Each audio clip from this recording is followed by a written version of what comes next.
I have completely stopped weeding and watering. That doesn't mean I don't have any weeds in this area of the garden, but the reason that's okay is because this dense planted area shades out the weeds. So things like this dandelion here or this little grass right here that people would traditionally consider weeds and need to pull out of their garden, I don't even worry about, because this canopy of growth is covering that area, and so they're not going to be able to compete with all of the edible food crops I have growing here. Food productive plants like these sugar snap peas that I have growing up this homemade trellis. A few more growing along this trellis right here. These amazing looking flowers are actually the flowers of radish. In the cooler season, I harvested these white icicle radishes, and now that things have heated up, I let the radishes go to seed, and they've created these pink flowers and white flowers all throughout this area of the garden, all the way down the garden bed. The pollinators, the bees, and the butterflies absolutely love it.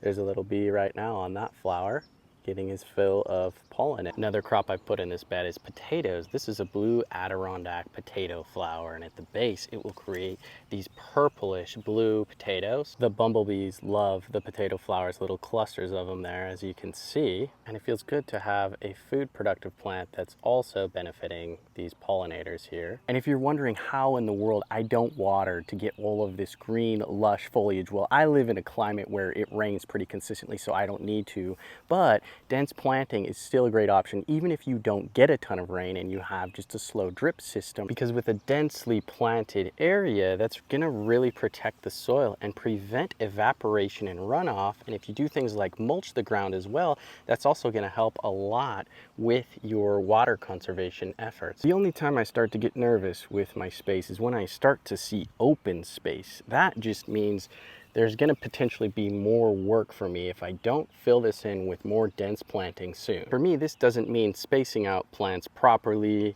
following traditional spacing requirements. Right here was an open space, and I just threw in a bunch of tomato seeds, and now look at all these little tomato seedlings I have coming up. And you may say, this is a very dangerous thing to do next to potatoes because they carry similar diseases, and it may be, but I'm experimenting with it. I'm also planting garlic to ward off some of those diseases. And also, the thing that I'm planning to do is actually harvest these potatoes soon and make way for the tomatoes to really flourish and vine, and then I can trellis them up where these peas will then eventually die back. And that's exactly what I did in this area. Recently, I had potatoes coming up over this log onto the lawn, and they were taking up a lot of this area and shading out these little tomato seedlings that I have here. I harvested those, and now these tomatoes are getting more sun.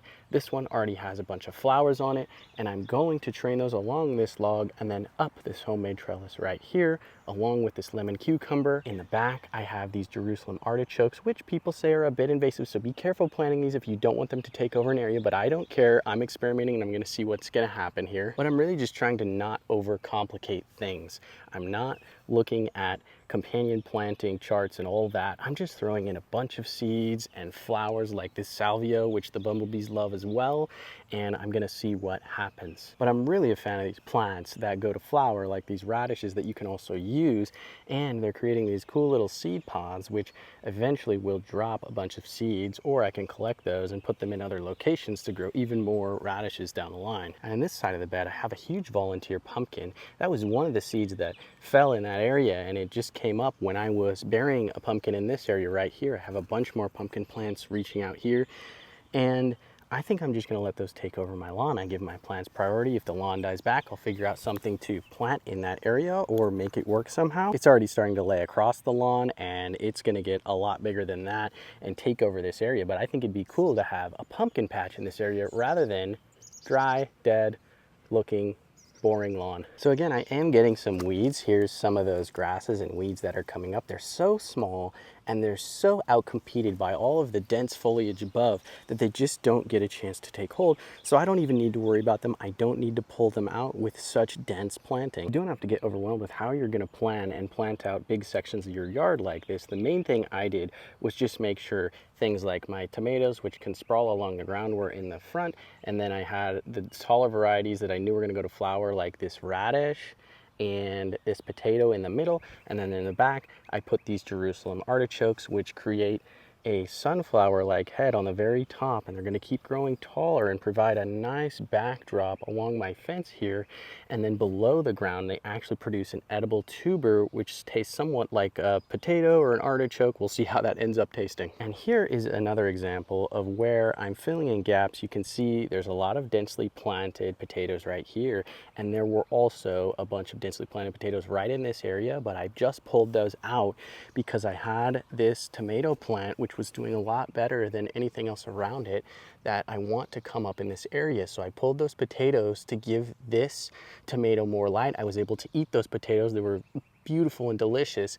And now this tomato is going to grow up these little limbs of the homemade trellis and fill in this whole area, and that area as well. It's going to send out branches to just fill in the gaps of open space, which open space is my enemy in a dense planting system like this. In the early spring, I do just a tiny bit of weeding while everything's getting established, and I've just thrown down seeds. But that only lasts for a few weeks to maybe a month maximum, where I'm doing any kind of weeding whatsoever, because then once everything gets so big and flush and fills the area, those weeds are still going to grow like I showed you, but it's just going to be so outcompeted by all of this dense foliage, flowers, and things that the bumblebees love, or these cool little green orchid bees, which also love all the flowers that I've planted here. Since I've been saying that open space is my enemy, you may be wondering, why do I have a lot of open space here on the edge of my bed? Well, this is where I put down grass clippings after I cut my lawn, and that keeps the grass from entering this area.